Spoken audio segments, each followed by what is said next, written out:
저는 사실 요즘 조금 우울합니다. 조국 사태를 보면서 그분이 과거에 훌륭했던 면도 있고 또 그분의 뜻을 지지하고 지금도 지키는 분들도 있다고 생각합니다. 그런데 저는 그분이 지금 우리가 밝혀지고 있는 것들의 많은 잘못은 잘못이라고 인정해야 된다고 생각합니다. 그거를 인정하지 않고 간다는 건 저는 아니라고 생각이 되고, 우리가 3년 전에 왜 촛불을 들고 어떻게 정권을 바꿨는지를 생각하면 저는 이건 다시 퇴행이라고 생각이 되는데, 이상하게 이게 누구를 편들면 검찰개혁을 반대한다 막 이런 진영 싸움이 돼가지고 너무 안타깝습니다. 그래서 이제 국회 안에서도 맨날 그거 갖고 싸우고 논쟁을 하는데, 아까도 말씀드렸잖아요. 생산적으로 해야 될 게 너무 많은데 저런 비생산적인 일로 너무 시간을 소비하는 게 좀 허탈해서 좀 약간 마음이 아프고 좀 우울한데요. 제가 믿는 법의 정신에 의하면 저는 법대로 처벌 받을 거라고 생각이 됩니다. 지금 원래 오늘 부인을 소환한다고 얘기를 했었는데 약간 부인이 강하게 저항하는 것 같아요. 몸이 아프다고 하면서 원래 1층 정문으로 들어오게 하는 걸로 검토하다가 지금 지하로 들어오게 하고 막 그런 걸 검토하고 있다고 얘기를 하더라고요. 저는 뭐와 관계없이 대한민국의 모든 국민은 똑같은 법의 잣대로 심판받아야 된다고 생각을 하고, 제가 좀 화나는 건 저희도 아이를 키웠는데 여러분들 요즘 그런 유행어 있는 거 아세요? 내가 조국이 아니라 우리 아이들한테 미안하다. 저희 아들 둘인데요. 저는 아이들 정말 열심히 못 키웠어요. 왜냐면 제가 인력심이 너무 많아서 지금 저희 20살짜리 작은 아들은 지가 밥을 해먹습니다. 초등학교 1학년 때도 제가 밥 차려놓고 가면 학교 갔다 와서 밥을 먹었어요. 그리고 저희 큰아이도 그랬었는데 저는 그렇게 키우면서 잘 싫게 키우는 거라고 생각했어요. 그리고 저희 아이가 학교를 저희 아이들은 다 유명대는 못 갔는데 공부 네가 그만큼밖에 못하니까 못 갔지 이렇게 생각을 했는데 요즘 사태를 보면서 내가 최소한의 것을 안 해줘서 우리 애가 저랬나? 이런 생각이 들면서 너무 화가 나는 거죠. 그리고 어떻게 엄마 아빠가 저렇게 모든 입시에 관여할 수 있을까? 요즘 여러분들 그 얘기 못 들으셨어요? 애들 학교 잘 보내는 방법은 아빠의 무관심, 엄마의 정보력, 할아버지의 재력 이거라고 하잖아요. 근데 저희는 세 가지 다 없는데 나름대로 아까 말씀드린 것처럼 저는 그렇지만 저희 아이들 되게 소중하다고 생각하거든요. 왜냐면 어딜 내놔도 자기 스스로 자기 문제를 해결하려고 하는 의지가 있고 그런 에너지가 있어요. 저는 그걸 키우는 게 맞다고 생각이 되는데 저렇게 거짓 스펙을 만들어줘서 아이를 키우는 게 있는 사람들의 어떤 보편적인 거라고 하면 얼마나 대한민국의 기득권이 창피한 일이겠어요. 저는 이번 일로 좀 많이 바뀌었으면 좋겠어요. 그래서 좀 그 부분에 있어서 엄격한 수사가 이루어졌으면 좋겠고, 지금 검찰 수사는 두 가지인데 학교 입시 비리와 관련된 게 하나 있고 하나는 사모펀드라고 얘기를 해요. 근데 이제 사모펀드가 사실은 아직은 검찰에서 어떤 수사 결과도 발표되지 않아서 실체를 알 수 없습니다. 근데 이게 키인 것 같아요. 근데 좀 단순하진 않다는 게 저희 쪽에서 드리는 얘기입니다. 오래 갈 것 같지는 않습니다. 금방 좀 뭔가 실체가 드러날 것 같아요. 이제 사법개혁이 생각보다 어려울 수도 있고 굉장히 간단할 수도 있습니다. 첫 번째는 뭐냐면 여기 역시 정치 아카데미는 틀리시네요. 여자분들 별로 관심 없으신데, 여러분들 사법개혁에서 가장 큰 획기는 뭐냐면 검찰에 너무나 많은 권력이 있다는 거거든요. 이제 검찰의 권력을 조금 나누자라는 게 하나 있고, 두 번째는 검찰이 항상 힘센 사람 편에 붙어가지고 나머지 사람들을 심하게 잔혹하게 다루는 경우가 있었잖아요. 그래서 제일 중요한 건 검찰이 현 정권에 살아있는 권력에도 공정하게 할 수 있는 것이 일종의 검찰의 중립성을 지키는 것이 아니냐라는 겁니다. 그래서 이제 이런 큰 화두를 해야 되는데 저는 이걸 왜 꼭 조국 장관이 해야 되는지 잘 모르겠어요. 두 번째, 조국 장관이 꼭 해야 된다라는 가정하에서 그냥 정상적으로 법무부 장관이 되셨으면 하실 수 있겠죠. 그런데 지난번에 자기 집에 압수수색이 왔어요. 그런데 11시간을 했다고 하죠. 이게 가짜뉴스인데 11시간 한 거 맞는데요. 11시간 한 이유가 뭐냐면 집에 갔더니 집안 식구가 변호사 입회하에 압수수색을 받게 해달라고 한 거예요. 여러분들이 이제 배우셨어요. 앞으로 압수수색을 받으시면 무조건 변호사 올 때까지 못한다고 버티셔야 돼요. 변호사가 3명이 왔대요. 근데 3명이 한꺼번에 온 게 아니에요. 그러니까 이제 좀 시간이 지난 거죠. 그 다음에 이제 요즘은 집 전체를 터는 게 아니라 어디를 가서 이렇게 딱 압수수색을 하라고 지정을 해주는데 가서 보니까 거기에 물건이 없고 변호사가 이건 안 되고 저건 안 된다고 하는 거예요. 그래서 그럼 다시 영장을 받아가지고 온 거예요. 그 기간이 있었고 중간에 이제 그러다 보니까 시간이 지났을 거 아니에요? 그 집주인이 밥을 같이 먹자 그랬다는 거예요. 검사들이 가서 법무부 장관 집인이 얼마나 불편하겠어요. 안 먹는다 우리. 그랬더니 당신네 안 먹으면 우리도 점심을 안 먹는다 그랬다는 거죠. 그럼 법무부 장관이잖아요. 자기 인상권자잖아요. 아 그러시면 같이 먹겠다고 해서 밥을 시켜서 먹은 거예요. 그래서 11시간이 걸렸다는 거거든요.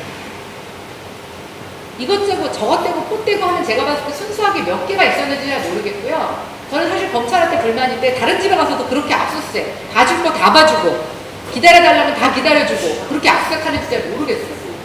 아 근데 예를 들어서 압수수색 정당하게 하자라고 하는 거 다 좋은데 다른 사람이 얘기하면은 되게 그럴듯한 말이죠. 근데 본인이 압수수색 받는 사람이 압수수색을 인권을 생각하면서 하자 그러면 다들 어떻게 오해하죠? 아 자기 일이니까 그렇게 얘기하는 거냐라고 오해를 받잖아요. 저는 그런 생각. 그래서 조국 장관이 하는 검찰개혁은 진위성을 의심받는다는 거예요.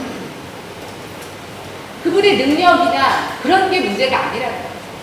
그래서 저희가 처음에 얘기했었냐면 조국 장관 그러면 수사 다 끝나고 임명하셔라. 그때까지는 박상기 법무부 장관 그대로 가시고 이렇게도 얘기를 드렸었어요. 근데 그게 아니라고 지금 여태까지 미루고 온 거죠. 피해 사실 공표하지 말라는 거 원래 법에 있어요. 근데 왜 피해 사실 공표하느냐? 국민의 알 권리이기 때문에 정치인들, 연예인들, 사회 지도자들은 다 공표해 왔어요. 지금 공표 안 하잖아요. 그래서 기자들이 취재해서 쓰거든요. 근데 그거 갖고 지금 저쪽에서는 가짜 뉴스라고 하는 거죠. 그러면 공표하면 돼요. 안 하잖아요. 그리고 저는 그렇게 생각합니다. 그날 조국 장관이 이제 부인이 전화를 해서 부인이 놀랐겠죠. 압수수색이 들어오면 남편한테 전화를 했어요. 남편 뭐 누가 먼저 바꿔달라고 했을지는 모르겠지만 검사팀장을 바꿔줬어요. 그럼 여러분들이 만약에 조국 장관이라고 생각해 보세요. 그럼 뭐라고 얘기하겠어요? 변호사를 바꿔주십시오. 그렇잖아요. 수사팀장하고 직접 전화하는 겁니다. 아니면 자기 부인한테 침착해 여보 어렵겠지만 변호사들한테 이렇게 물어봐서 이렇게 대응하면 돼. 겁먹지 마. 이렇게 하고 변호사로 통화하거나 자기 부인한테 얘기하는 게 저는 FM이라고 봐요. 그런데 어떻게 했냐면 누가 먼저 바꿔줬는지 모르겠지만 검사팀장 전화 바꿨는데 첫 마디가 장관입니다 이랬다는 거죠. 그리고 아내가 뭐가 안 좋으니까 좀 빨리 해달라, 신속하게 해달라, 차분하게 해달라고 했다는 거죠. 여러분 정치색 다 빼고요. 정치인이 아니더라도 그게 그냥 온전하게 남편으로서 하는 얘기도 들리세요? 그리고 그렇게 들을 수 있을까요? 남편이 법무부 장관이기 때문에 문제인 거죠. 법무부 장관이 아니면 무슨 얘기를 하든 무슨 생각이 있겠어요. 그래서 저는 그래서 진정성이 오해받는다. 그래서 그분이 하면 안 된다는 생각이고 지금 또 서울에서 막 지금 시위하는 것 중에 하나지 아쉬운 건 뭐냐면 조국 장관을 반대하면 검찰개혁을 반대한다. 그거 아니에요. 검찰개혁 하자는 겁니다. 근데 조국 장관이 하는 검찰개혁은 진정성을 의심받으니까 그분이 하면 안 된다는 거예요.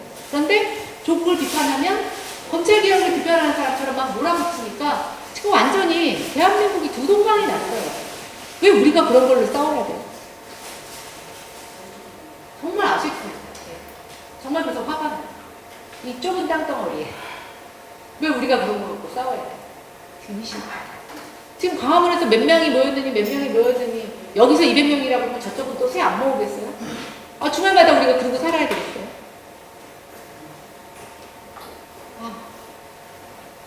화병이 나요.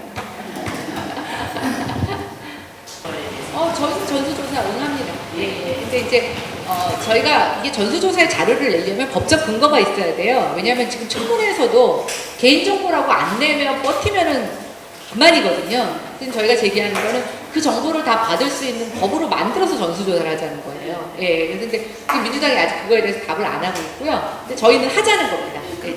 제가 교육이 지금 2년째인데요. 아까 말씀드렸잖아요. 부동산보다 오히려 답이 없는 게 교육이더라고요. 예. 근데 교육이 두 가지 측면이 있는데 너무 평준화에 이 정책의 포커스가 맞춰져 있어요. 예, 그 다음에 좀 이렇게 경쟁하는 거가 저도 너무 아이들을 경쟁시키고 싶진 않아요. 저희도 아이를 키워봤지만. 그러나 공부 잘해서 갈 수 있는, 공부해서 갈 수 있는 아이들과 그냥 공부 못하지만 다른 걸 할 수 있는 아이들을 차별해서 키워야 되는데 조금 그걸 지금 현재 상태에서는 인정을 안 하고 있어요. 근데 어디서부터 답을 풀어야 될지 모르겠는데 저희가 이번에 조국 사태 터지고 나서 저희 간담회를 했거든요. 근데 저희 쪽 학부모 쪽에서 뭐냐면 정시 비율을 늘려달라는 거예요. 예, 그래서 지금 저희 법안은 두 가지가 있는데 한 의원님은 정시 100%로 하자. 학력고사처럼 이게 법이 하나 있고 저희 당에서 제안한 법이 있고 하나는 70%까지 정시를 확대하는 법안이 있어요. 근데 이제 문제는 교육부가 정시 확대 의지가 없어요. 근데 그 이유를 모르겠어요. 그냥 근데 들리는 썰로는 학종에서 이제 교사의 재량권이 있으니까 전교조에서 반대한다는 얘기도 있고, 뭐 또 이제 그런 약간 의식 있는 선생님들이 그런 차별적인 교육을 해야 된다고 얘기하는 것도 있고, 또 이제 한편에서 그렇게 하는 거죠. 수능만 보게 되면 수능의 모든 과목을 보진 않잖아요. 선택해서 보잖아요. 그럼 아이들이 선택하지 않는 과목의 선생님들은 남는 거예요. 애들이 수업을 안 들을 거 아니에요. 예, 그러니까 또 이제 그거를 반대한다는 얘기가 있어서 일단 제가 느끼는 건 뭐냐면 교육부가 정시 확대 의지가 없어요. 네, 그게 일단 가장 큰 문제고, 근데 저희는 일단 지금 최소한 마지노선이 5대5까지는 가야 된다. 정시를 50%까지는 확대해야 된다라고 하는 게 지금 저희 안이에요. 근데 저희 안에서도 더 급진적인 생각을 하고 계신 분이 계시다는 거죠. 100% 수시로 정시로 가자, 70% 정시로 가자라는 안이 있어서 저희 아마 당론으로는 그래도 최고 50%까지는 가자는 게 얘기가 있을 것 같아요. 근데 일단 이게 여당이 반대하면 안 된다는 게 하나 있고요. 두 번째는 이제 학종 아까 얘기하셨는데 뭐 이게 미사여구라고 얘기하는데 제가 봤을 때는 그것도 이제 한 줄 지나갔어요. 저희 오셔서 간담회 하신 학부모가 얘기하시는데요. 자소서 써주고 200만 원, 400만 원 받는데요. 서울에서. 예. 그러니까 이제 그게 안 되니까 요번에 나온 것처럼 총장상 받고 무슨 상 받던데 스펙을 갖다 붙는 거죠. 예. 이게 참 끝이 없어요. 그래서 진짜 어디서부터 답을 풀어야 될지 모르겠는데 저는 아직은 솔직히 개인적인 얘기입니다. 우리나라 공교육은 저는 이제 무너졌다고 봐요. 회복이 잘 안 될 것 같아요. 그러면 이제 뭐가 돼야 되냐? 저는 엄마들이 홈스쿨링 시키는 게 훨씬 더 될 것 같아요. 네, 특히 어려서 교육은 엄마들끼리 집에서 가리키고, 이거 완전히 아주 극단적인 생각인데 저는 공교육 회복 방법이 없다고 봐요. 교육감, 전교조, 교육부, 학부모 이게 너무 갈등 관계로 돼 있어가지고 풀 수가 없어요. 근데 또 저희가 막 선생님들 욕하잖아요. 근데 하필 선생님들도 보면은 선생님들 교권이 없어져가지고요. 아이들 혼내지도 못하고, 아이들 혼내면 뭐 핸드폰 들고 사진 찍는다고 그러고, 또 아이들한테 혼내면 엄마들 달려와서 난리를 치고. 그러니까 선생님들 중에 우울증을 호소하시는 선생님들이 많다는 거예요. 담임 안 맡으려고. 그래서 지금 서울에는 어떤 일이 벌어지냐면요. 비정규 교사가 담임을 맡고 정규 교사들은 담임을 안 맡아요.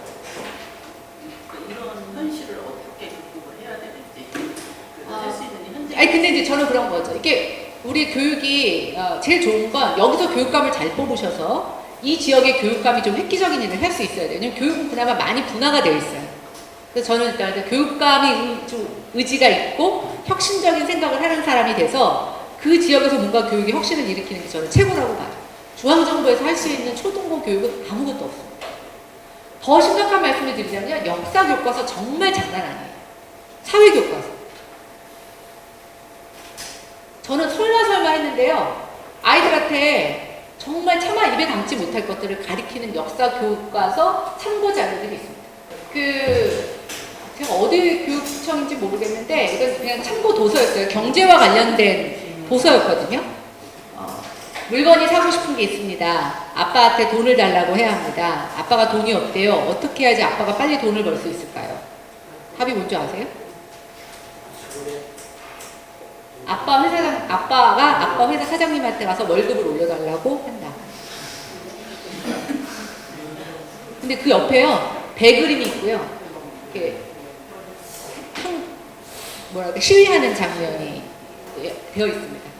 그 다음에 그게 가장 쉬운 방법. 좀 어려운 방법이 뭐냐? 은행에서 대출을 받는다.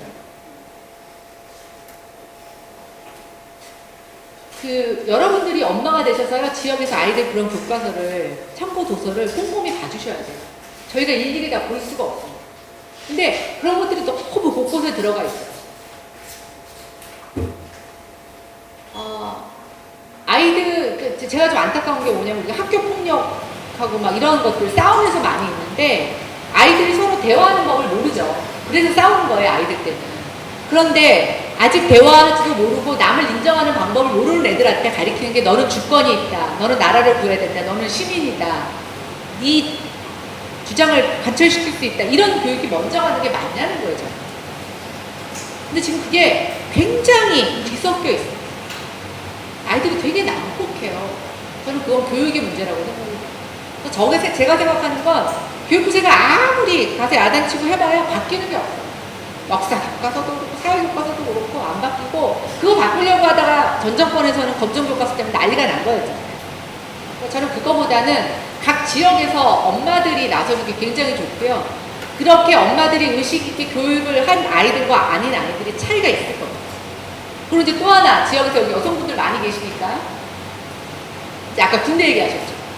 제가 저희 큰애가 이제 군대 갔다 오고 작은 군대 안 가는데, 큰애 군대 이제 연사훈련소를 데려다 주러 가는데요. 가면서, 야, 엄마 아빠 없는 애들은 군대 갈 때 너무 슬프겠다 이런 생각이 들었어요. 엄마 아빠가 다 쫓아가요. 연사훈련소까지.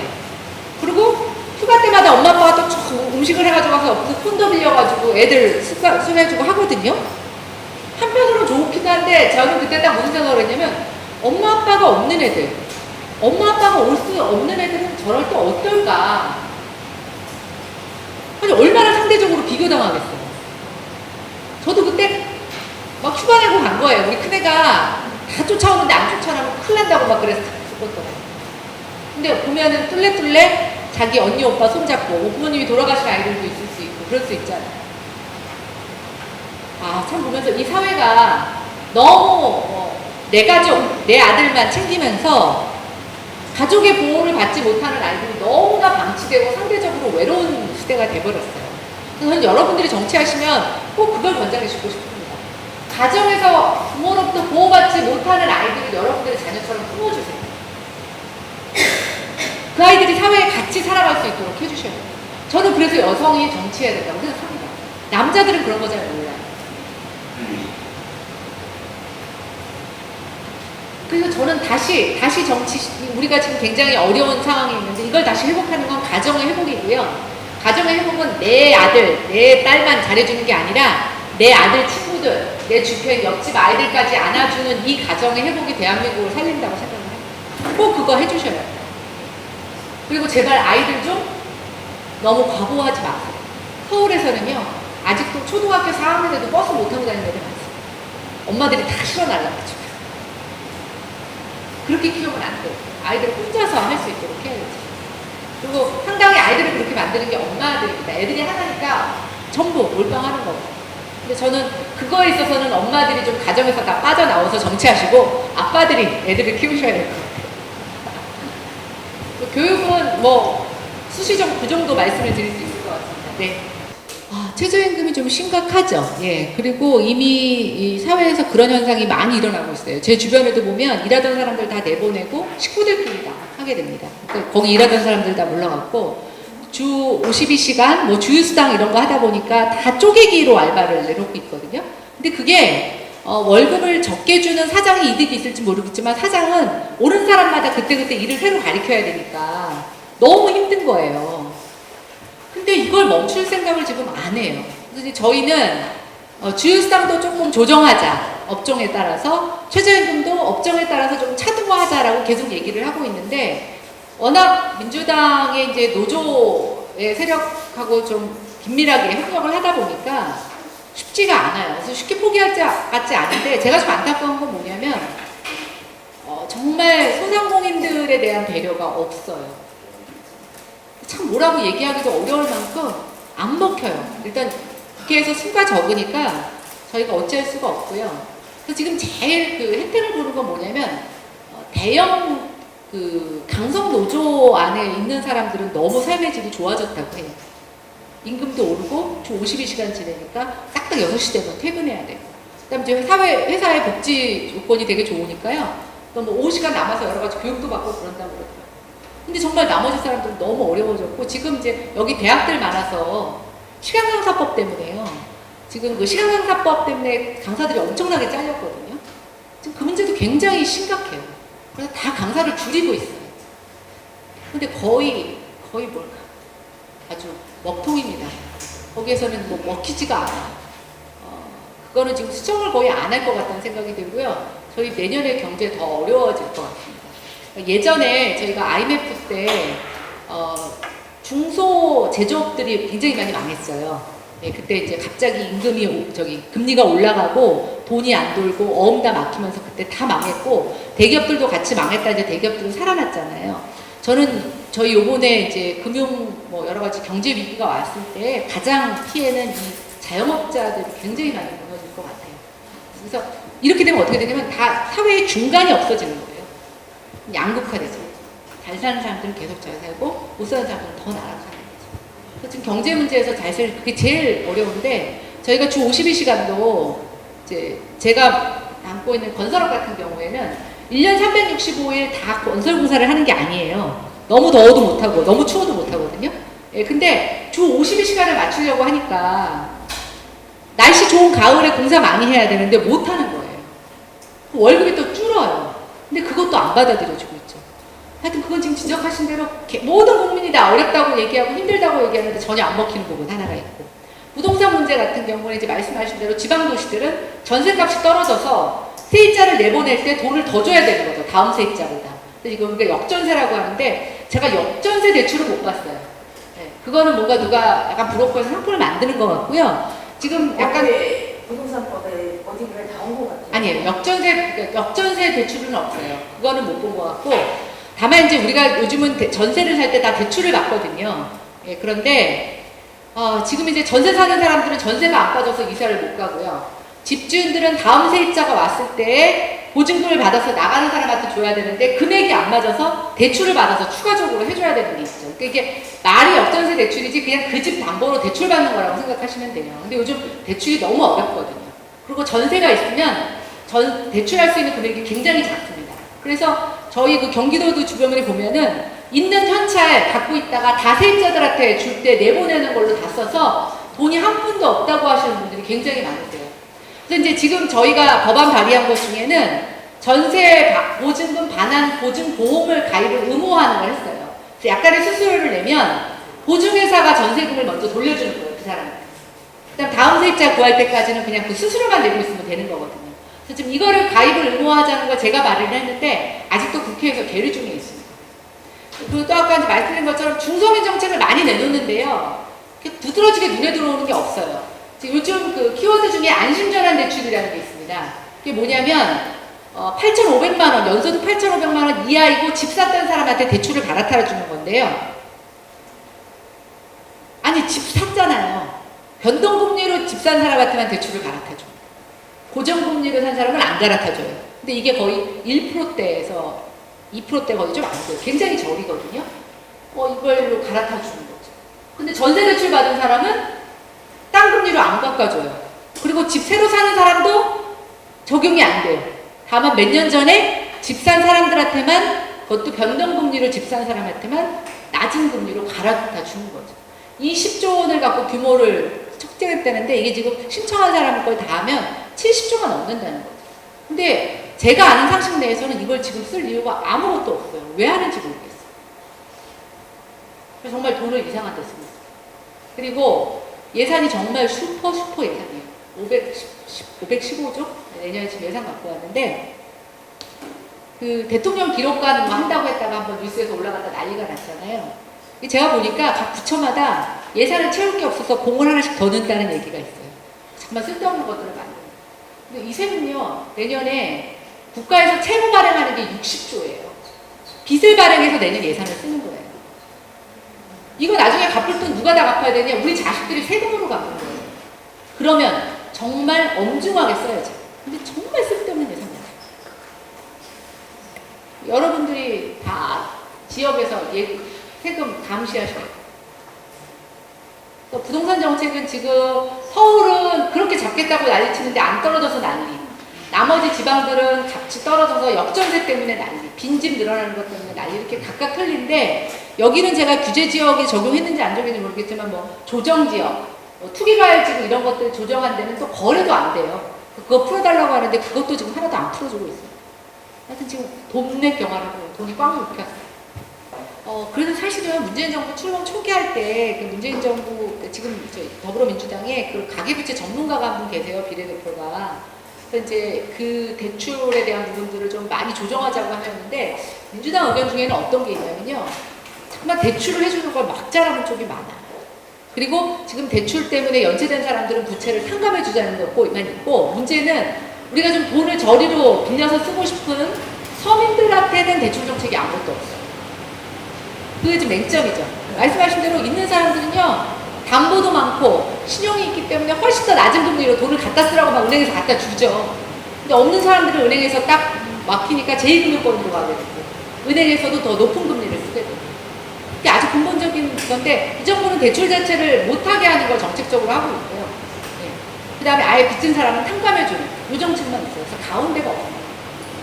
저도 안타깝다고 생각해요. 그리고 얼마 전에 저희 광화문 집회할 때 그 북한에서 탈북민 모자 돌아가신 분 장례식이 옆에 있었어요.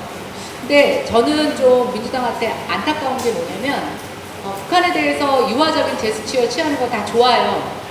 그런데 왜 북한의 인권, 탈북민에 대해서는 정말 한마디도 하지 않습니다.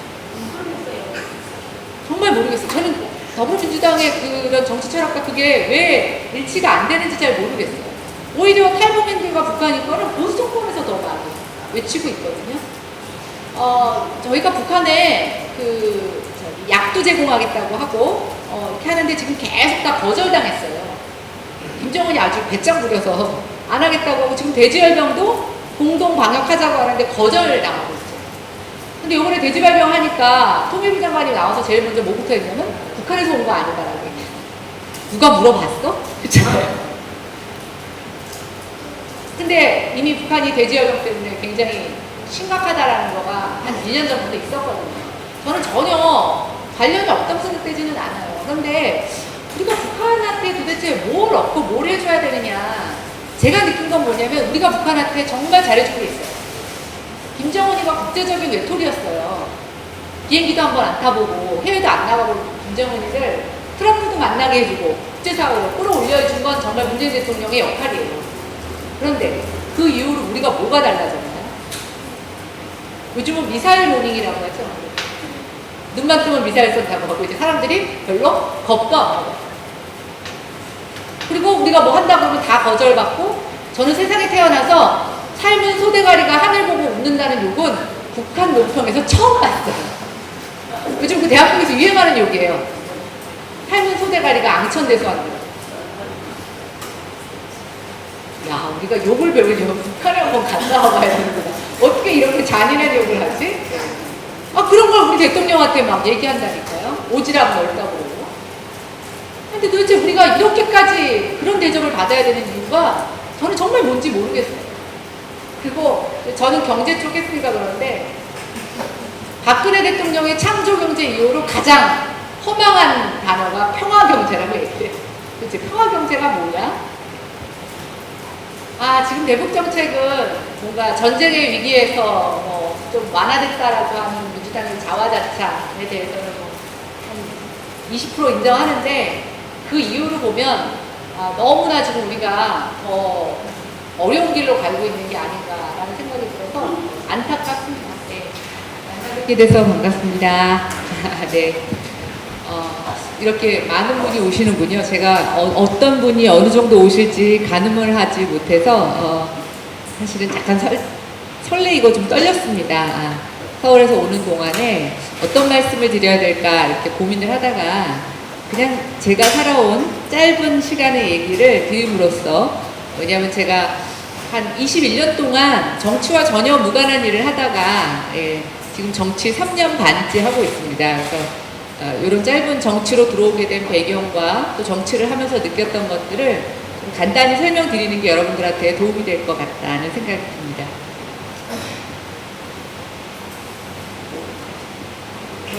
정치인 이전의 김연아라는 사람의 삶은 훨씬 더 깁니다. 그래서 그 전을 좀 설명드리고요. 제가 지금 정치 3년 반 했다고 했는데 다른 사람들의 표현에 의하면 한 정치 10년 한 사람만큼의 경험을 겪고 있습니다.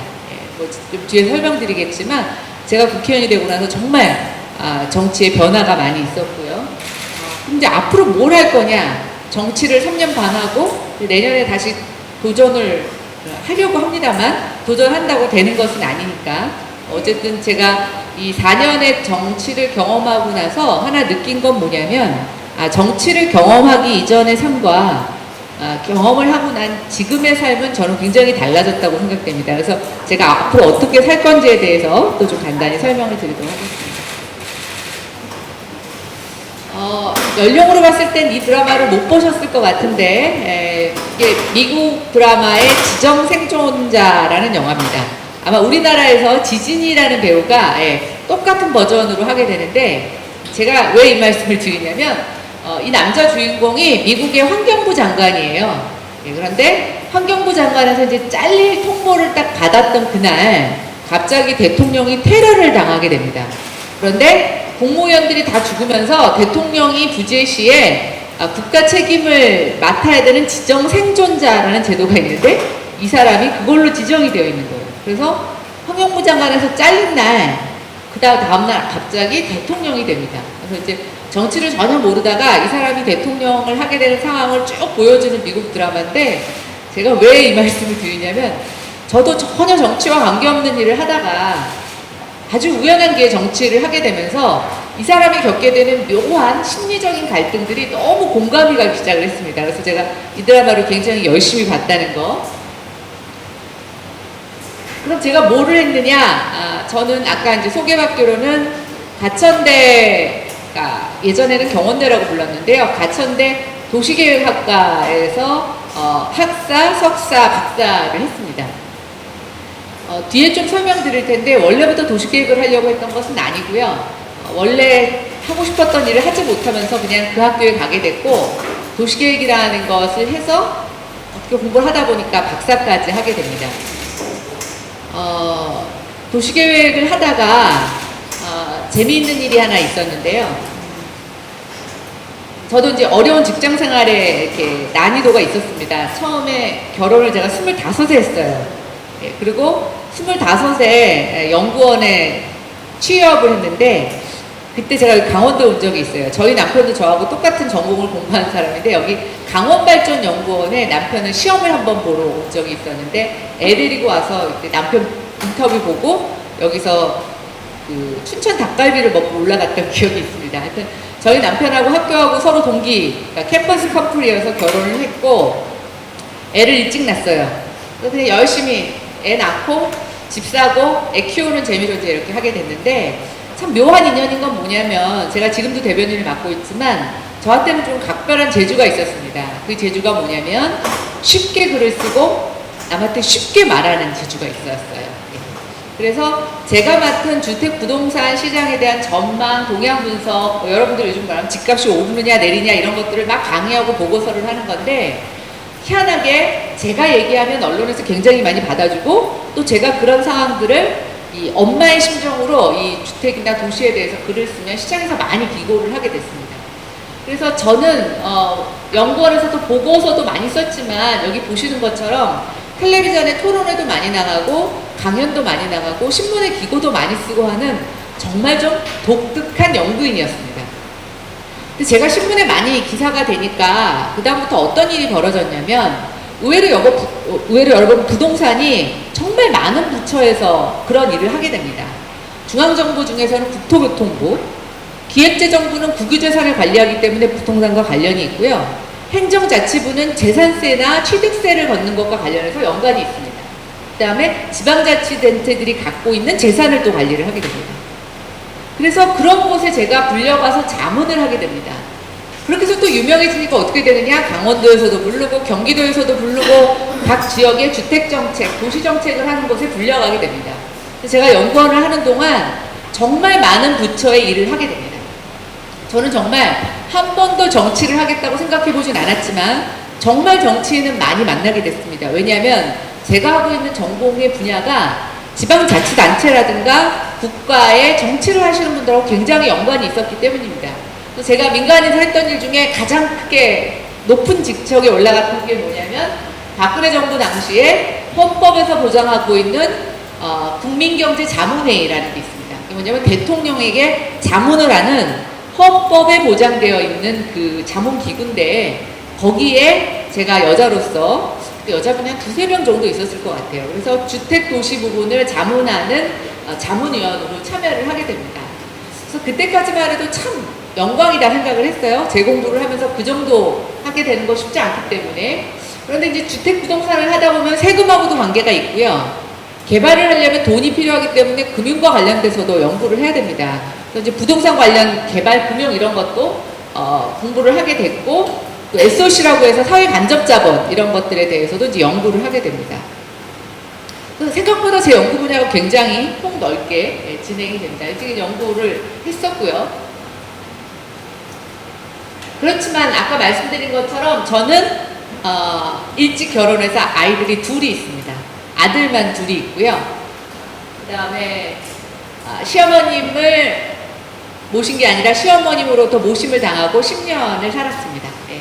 그런데 작년에 저희 시어머님이 돌아가셨어요. 그래서 굉장히 저로서는 정치를 하고 나서 저희 시어머님이 돌아가신 게 가장 서운한데 이제 왜 이렇게 서운하냐면 저희 시어머님이 저희 아이 둘을 다 키워주셨어요. 그런데 이제 아침에 제가 출근해서 한번 어머님 좀 회사에 도착했어요. 그리고 전화를 하고 또 이제 아이를 맡아 키워주시니까 저녁에 퇴근하기 전에 어머님 저 지금 퇴근합니다 이렇게 전화를 하게 됐는데 이상하게 이 전화하는 게 습관이 돼서 제가 국회의원이 되기 전까지 이 전화를 매일 25년을 드리게 됩니다. 처음에는 그냥 습관처럼 하게 된 것도 있고 뭐랄까 약간 의무처럼 하게 된 게 있었는데 그 다음부터는 제가 시어머니한테 전화해서 시어머니 목소리만 들으면 시어머니 기분이 어떠신지를 알 수 있을 만큼 되게 친해졌어요. 남들은 어떻게 전화해서 맨날 할 얘기가 있냐고 얘기를 하시는데 한번 여러분들 해보세요. 가끔가다 전화하면 할 얘기가 없는데요. 매일 얘기를 하게 되면 너무나 할 얘기가 많습니다. 남편하고 싸우고선 남편 욕하고요. 저희 시어머님도 시아버님하고 싸우시고 저한테 얘기를 하시고 그래서 이제 이런 관계가 25년 동안 지속이 됩니다. 안 믿으시겠죠? 예, 근데 정말입니다. 일요일도 아침에 전화를 드렸어요. 매일 전화를 드리고 대신 정해진 시간에 전화를 드렸습니다. 아침에는 출근해서 8시에서 8시 반 저녁에 퇴근해서 저녁에도 8시에서 8시 반 서로 전화가 안 오면 궁금합니다. 어머님 어디 가셨나? 아프신가? 우리 어머님도 얘가 무슨 일이 있나? 제가 해외 출장을 갔을 때는 빼놓고는 계속 전화를 드렸는데 이게 언제 무너졌냐면 제가 정치를 하면서 무너집니다. 도저히 그 시간대에 전화를 드릴 수가 없는 거예요. 근데 제 기억에 우리 어머니 돌아가시기 전에 제가 전화를 못 드린 것이 한 몇 달이 지나니까 약간 우울증이 오신 것 같았어요. 왜냐면 25년 동안 전화를 받다가 전화를 못 받으시니까. 근데 너무 감사한 건 이 전화를 제가 못하면서 이걸 대신하는 사람이 생겼습니다. 누가 대신했을 것 같으세요? 남편이요? 그쵸, 아들. 남편 소용없습니다. 저희 어머님도 아들 소용. 제 아들이 둘인데요. 예, 막내 아들이 그 일을 대신합니다. 그래서 지금 시어머님이 돌아가셨는데 시아버님 혼자 계시는데 저희 막내 아들이 전화를 합니다. 그래서 이제 아침엔 안 하고 저녁에만 하는데 전화 걸어서 할아버지 안녕히 계셨어요? 저녁 뭐 드셨어요? 오늘 뭐 하고 지내셨어요? 그런데 재밌는 건 저희 아이가 전화를 하면서 저한테 이렇게 얘기했어요. 왜 엄마는 친정엄마한테는 전화를 안 해? 이렇게 얘기를 하는 거죠. 근데 정말 믿고 살았어요. 시어머니한테는 의무감으로 하다가 친정엄마한테는 가서 뭐 아쉬운 소리 해도 욕먹고 속상한 소리도 하기 싫어서 안 했는데 왜 내가 우리 친정엄마한테 전화를 안 했지? 이랬더니 저희 막내가 그다음부터 어떻게 하냐면 걔가 전화를 받고 나서는 2번 전화를 합니다. 저희 시아버님한테 전화를 드리고 친정어머니한테 전화를 드리죠. 제가 이 말씀을 왜 드리냐면 정치 별로 중요한 것 같지 않아요. 제가 세상에 태어나서 가장 잘한 게 뭐냐고 얘기를 하면 저는 결혼을 해서 저희 아이를 낳은 거라고 어디든지 가서 얘기를 할 수가 있어요. 왜냐면 제가 저희 시어머니하고 관계에서 아이들한테 보여줬던 것들을 우리 아이가 그걸 굉장히 긍정적으로 보고 자발적으로 전화를 하는 거죠. 제가 아이한테 좋은 학교를 보내고 좋은 옷을 입히고 한다고 한들 그게 시켜서 되는 문제도 아니지 않습니까? 근데 저는 가장 고마웠던 게 이런 문화를 체득할 수 있는 곳에 시집을 와서 아이를 낳아서 우리 아이한테 그거를 전달했다는 게 정치인 이전에 저는 제 인생에서 가장 뿌듯한 일입니다. 그런 마음으로 그냥 정치를 시작을 하고 있는데 재미있는 건 정치는 그것만은 아니더라는 겁니다. 생각보다 너무 어려웠던 게 여러 가지가 있습니다. 그 이제 설명을 드리겠습니다. 일단 이제 정당의 대변인을 하게 되는데 대변인은 제 목소리이기도 하지만 우리 당의 목소리입니다. 제가 하고 싶은 얘기를 다 할 수가 없습니다. 제가 2006년에 처음 국회에 들어와서 당 대변인을 했고 지금은 원내 대변인을 하게 됩니다. 처음에는 아무것도 모르고 남이 써주는 원고를 갖고 막 얘기를 했었는데 이제는 제가 직접 쓰고 제가 직접 생각을 합니다. 왜 그런 말씀을 드리냐면 여러분들도 여기에서 다 정치색이 있으실 겁니다. 지지하는 정당도 계실 거라고 생각이 됩니다. 근데 그런 생각 안 해보셨나요? 정치인들이 하는 얘기가 너무나 똑같아요. 그러니까 우린 그걸 레토릭이라고 얘기를 하는데 정치권이 쓰는 여러 가지 용어들 중에 제일 많이 쓰는 게 뭐냐면 국민 기만, 국정문란 그런 단어가 피부에 와 닿으시나요? 저는 솔직히 그런 단어가 잘 피부에 닿지 않았습니다. 오히려 저는 국민 기만보다 국민을 무시한다, 얕본다, 그 다음에 왜 우리의 일상을 가볍게 생각하느냐, 정치에서 철학과 가치, 진보, 보수 이거보다도 중요한 게 뭔가요? 저는 적어도 그렇게 생각합니다. 그거보다 중요한 건 뭐냐면 내가 사는 나라에서 내가 안전하게 쾌적하게 살 수 있는 것, 그리고 내가 자유롭게 행동할 수 있는 것이 저는 가장 중요하다고 생각이 됩니다. 그런데 진보가 그거 지향하는 게 틀리고 보수가 지향하는 게 틀리고 어찌 보면 되게 말장난 같은 것들이죠. 제가 정치를 하면서 제일 어려운 건 뭐냐면 그런 가치나 그런 개념과 관계없이 우리가 정말 국민을 잘 살게 하기 위해서 힘을 모을 수 있는 방법은 없을까라는 거였습니다. 그런데 의외로 잘 되지 않습니다. 제가 속한 정당의 뜻이 다르면 또는 정당과 정당끼리는 서로 협상을 해서 주고받아야 되는 일이 생깁니다. 그럼 제가 옳다고 생각하는 거 이거 지금 빨리 하면 되는데 저쪽하고 협상을 하려면 이걸 좀 늦게 갖고 있어야 될 필요가 있습니다. 그러면 이걸 급하게 하지 못하고 미루는 경우가 생기는 거죠. 밖에서 보면 국회의원들이 안 한다고 하시죠. 예, 근데 제가 하나하나씩 좀 변명을 하겠습니다. 일 안 하는 사람도 있을 수 있습니다. 그러나 제가 국회의원이 돼서 제일 어려운 건 뭐냐면 체력입니다. 체력. 혹시 이 중에 정치를 하고 싶은 분이 계실지 모르겠습니다. 예. 시의원도 될 수 있고 도의원도 될 수 있고 저는 반장, 통장도 정치의 일환이라고 생각하는데 정치할 때 제일 필요한 첫째 조건이 뭐냐고 물어보면 생각해 놓고 계십시오. 제가 이따 다시 여쭤보겠습니다. 그래서 이제 전문가에서 정치인으로 제가 왔습니다. 제가 발의한 법안이 총 63건이고요. 통과율은 45건입니다. 남들보다 많이 발의한 건 아닌데요. 통과율은 조금 높습니다. 전문가 정치인의 특징이 하나 있습니다. 법을 발의하는 방법은 정말 여러 가지가 있는데요. 남이 옛날에 발의했다가 폐기된 법안들을 이렇게 이삭처럼 주워와서 다시 발의하는 법도 있습니다. 그러면 일단 건수가 많아집니다.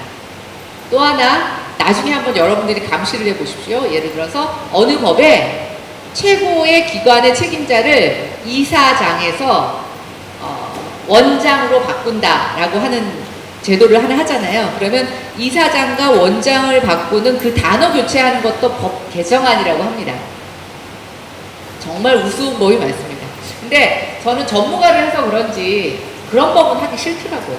그래서 이제 그런 법 안 하고 제가 순수하게 연구해서 평상시에 필요하다고 생각하는 법들을 이제 발의하게 됩니다. 그래서 그렇게 발의한 법이 63건이니까 사실 굉장히 많은 거고요. 이 중에 3건이 제정법입니다. 법은 기존에 있는 법을 바꾸는 개정법률안이 있고 없던 법을 만드는 제정법이 있습니다. 제정법은 시간이 훨씬 오래 걸리는데요. 어쨌든 제가 제정법을 3개를 하게 됩니다. 제가 원래 건설 주택 도시했기 때문에 전반기에는 국토교통위원회에 있었고, 또 요즘 문제가 많이 되는 미세먼지 특별위원회에 있었습니다. 이게 전반기고요. 이제는 하반기인데, 여러분들 관심 많아 하시는 교육위원회, 또 여성가족위원회, 운영위원회는 청와대하고 국회 사무처를 국정감사하는 위원회입니다. 남북경제협력 특위. 그래서 지금은 이렇게 4개나 하고 있습니다. 주로 국토교통위원회에서는 부동산 문제 하다가 제가 교육위에 왔더니 느낀 게 하나 있습니다. 부동산 문제는 그나마 답이 있습니다. 교육에 와서 보니까 이건 정말 답이 없어요. 여러분들 혹시 강원도에 계시니까 여러분들 스스로 한번 점검해 보십시오. 교육감에 따라서, 교육청장의 어떤 인식에 따라서 대한민국의 똑같은 10살짜리 아이들이 각 지역마다 받는 교육의 서비스가 천차만별입니다. 교육부에서는 이거를 획일화시키지 않고 다 위임을 합니다. 근데 가이드라인도 없어요. 어느 도시에 가면 학교 시설이 엄청나게 좋고요. 어떤 도시에서는 아직도 서울인데 쭈구리 화장실이라고 들어보셨습니까? 예, 이렇게 앉아서 보는. 근데 요즘 초등학교 아이들은요, 그렇게 앉아서 변을 보라고 하면 다리가 저려서 용물을 못 봐요. 그런데 서울 안에서도 아직도 쭈구리 화장실을 쓰는 데가 있습니다. 그리고 학교에 매번 국감때마다 지적되는 것이지만 미세먼지, 또 성면, 이런 것들 해결 안 되는 공간들 되게 많죠. 그래서 교육이 정말 저는 중요하다고 생각이 되는데, 교육의 현안이 너무 많습니다. 근데 교육부가 유치원부터 초등학교, 중학교, 고등학교, 대학까지를 다 포괄을 하다 보니까 교육부에서 어찌 할 바를 모릅니다. 그리고 요번에 조국 사태처럼 입학비리 사건이 뭐 하나 터지고 나면 또 전체적으로 입시제도를 뒤집어 놓는 거를 하지만, 여러분들도 다 자녀들 대학 보내셨을 것 같은데 그거 바뀌고 나서 뭐 달라진 게 있나요? 하여튼 이런 일들을 지금 하고 있고요. 제가 이제 정치인이 되면서 3가지를 하고 싶었던 게 있습니다. 원래 이제 주택부동산 정책을 하다 보니까 강원도나 춘천에서는 집값 때문에 그렇게 민감하게 생각 안 하실 수도 있을 것 같은데, 서울은 집값에 굉장히 민감합니다. 그리고 또 오를 때도 너무 많이 오르고요. 그래서 항상 집을 한 채 가졌느냐, 2채 가졌느냐, 어디 집을 가졌느냐 갖고 굉장히 많이 대결을 합니다. 제가 생각한 게, 주택은 이념이나 대립의 문제가 아닌데 자꾸만 이거를 이념이나 대립의 문제로 삼는 게 너무 안타까워서 제가 정치를 하면 좀 이 문제를 풀어봐야 되겠다. 집에 세를 주는 임대인도 나쁜 사람만 있는 건 아니거든요. 어떤 임대인들은 세입자가 속속여서 굉장히 골탕 먹는 임대인들도 있습니다. 또 우리가 보통 세입자들은 약자라고 얘기를 하는데, 어떤 세입자 중에서는 아까 말씀드린 것처럼 집주인을 괴롭히는 악덕 세입자도 있다는 거죠. 근데 우리는 어떻게 생각하나요? 세입자는 무조건 선, 건물이나 부동산을 빌려주는 임대인은 무조건 나쁜 사람, 이렇게 가로로 본다는 거죠. 이런 게 좀 없어야 되겠다라고 생각한 게 제일 첫 번째고요. 두 번째는 아까 말씀드린 것처럼 서울 강남의 주택정책과 춘천의 주택정책과 강원도 홍천의 주택정책과 지역마다 주택정책이 똑같을 수가 없습니다. 그런데 우리 지역별로 차별화된 주택정책이나 도시정책 쓰는 거 그렇게 많이 보시지 못했을 거예요. 근데 그걸 하려면 여러분들한테 제가 권장해 드리고 싶은 건 뭐냐면, 도시계획이나 부동산을 공부하는 것이 그것과 굉장히 관련이 있을 수가 있습니다. 이 지역을 어떻게 공간적으로 좋게 만드느냐라고 하는 것이 저는 정치인들의 머릿속에, 이상 속에 있어야지만 같이 주민들을 끌고 간다고 생각합니다. 그래서 그걸 하고 싶었고요. 중앙과 지방의 협력, 분담 되게 많이 필요합니다. 그다음 또 하나, 아까 제가 말씀드린 것처럼 나는 운동권도 아니고 그렇다고 뭐 아주 잘 나가는 그런 정치가 집안에서 그런 정치인의 피를 받고 태어난 사람도 아니지만, 오랫동안 정책을 연구했던 전문가가 정치를 한다면 어떤 모습을 보여야 되나, 그런 것에 롤모델이 되고 싶었습니다. 그래서 아까 말씀드린 것처럼 법을 많이 발의하는 게 아니라 좀 작게 하되 양질의 것으로, 또 재정법도 한번 시도해보고 하는 것들을 하게 된 거죠. 현재 제 원래의 목표가 3가지였고, 저를 통해서 아마 저희 분야에서 비례대표로는 제가 처음이었다고 얘기를 해요.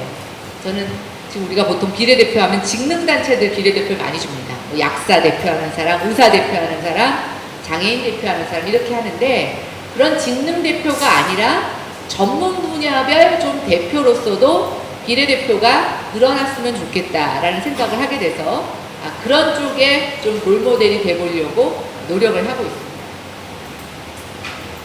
근데 아까 이제 제가 말씀드렸죠. 제가 처음에 국회 입성했을 때 여당 대변인이었습니다. 지금은 그때는 몰랐는데 여당 대변인이면 굉장히 파워풀한 자리입니다.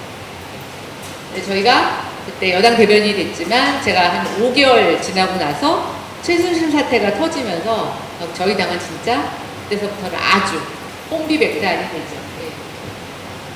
국감에서 뭐 보이콧도 많이 하고 그 전까지는 우리가 뭐 여당이었기 때문에 야당이 반대하고 우리는 막 막아가는 상태였는데 지금 이제 여야가 바뀌었죠. 그 다음에 이제 가끔 저를 검색해 보시면 이런 사진이 많이 있습니다. 아까 말씀드린 것처럼 당에서 결정한 걸 따르지 않고 저 혼자만 예를 들어서 다 우리 표결하지 말자 그러는데 저 혼자 남아서 표결한 사건이 몇 가지 있었습니다. 지금 후회하느냐 아니냐라고 물어보신다면 뭐 후회하는 것도 있고 후회하지 않는 것도 있는데 하여튼 저렇게 혼자 소신적으로 행동한다는 게 참으로 어렵습니다. 근데 저 때 몇 번은 저렇게 한 적이 있습니다. 그래서 제가 한동안은 자유한국당의 왕따의 아이콘이었습니다. 근데 어떻게 또 잘 회복이 돼가지고 지금 다시 원내대변인을 맡고 있고요. 여기 이제 제가 지난주에 대정부 질문에서 김현미 장관님하고 제가 대정부 질의하는 장면입니다. 김현미 장관님이 이제 일산 서구의 장관님이신데 지금 일산 서구가 3기 신도시 때문에 주민들이 막 반발을 하고 이러셨습니다. 그래서 뭐 굉장히 민원이 안 좋아서 성남 민심 일주일에 막 주민들이 몇천 명씩 모여서 집회를 하는데요. 제가 100분 토론에 나가서 저도 3기 신도시가 옳지 않다고 생각을 해서 일산 주민들 편들어주는 토론을 했습니다. 그랬더니 이제 일산 주민들이 막 저한테 많은 응원을 보내주세요. 그래서 제가 이제 이날 대정부 질에서 유튜브 영상 찾아보시면 있는데 김현미 장관님한테 다음에 그쪽에서 총선 나오시나요? 그리고 제가 질문을 합니다. 그랬더니 나옵니다. 이렇게 대답을 하셔요. 그래서 그러면 고양시에서 그대로 나오십니까? 그랬더니 장관님이 대답을 안 하시고 뭐라고 그러냐면 저를 의식하셔서 김 의원님도 거기 돌아다니시는 거 잘 알고 있습니다. 이렇게 대답을 하게 됩니다. 그래서 저 대정부 질문에서 그게 주가 아니었는데 그 영상만 엄청나게 유튜브에서 돌아다녀요. 하여튼 이제 김현미 장관님하고 제가 어떻게 맞수가 되는 상황이 됐고 3년 동안 정말 많은 경랑의 소용돌이 있고요. 요즘 이제 저희 낮에는 일하고 저녁에는 강화문 가서 촛불 듣고 주말에 가면 또 이제 장애 집회를 하게 됩니다. 야, 저희가 촛불로 나오게 될 거라고는 생각을 못 했는데 어쨌든 이 4년 동안에 촛불로 시작해서 다시 촛불로 오고 하고 있는 그런 상황입니다. 나중에 이 시기를 어떻게 정리하게 될지 잘 모르겠지만 하여튼 저로서는 굉장히 경량의 시간이라고 말씀드릴 수 있습니다. 저에게 참 운이 좋았던 게 몇 군데가 있는데요. 제가 무한도전에 출연하게 됩니다. 2년 전이었는데 무한도전에서 국민의원편이라고 해서 5명을 했을 거예요. 그때 5개의 당이었습니다. 5당의 국회의원들을 4당이었나? 네, 하여튼 한 명씩 모아서 일반 패널들하고 대화를 해서 주민들이 또 방청객들이 제안하는 법을 받아서 그 법을 발의하는 코너였습니다. 무한도전 들어보셨죠? 네. 그거 보시는 분들은 굉장히 젊은이들하고 대화가 잘 되시는 분들입니다. 저도 이거 출연하기 전까지 무한도전을 안 봤는데 젊은 친구들은 이거 굉장히 좋아하고요. 여기를 나가고 나니까 길거리 가다 알아보시는 분들이 되게 많더라고요. 그래서 무한도전에 제가 출연을 했는데 무한도전에서 제안받은 법이 있습니다. 그게 뭐냐면 청년들이 집 구하기가 너무 어렵다 도시에서. 그래서 청년들이 집을 좀 확보할 수 있는 청년 주거 관련된 법을 만들어 달라고 제안을 받습니다. 그래서 제가 발의한 법안이 청년 주거 지원 특별법입니다.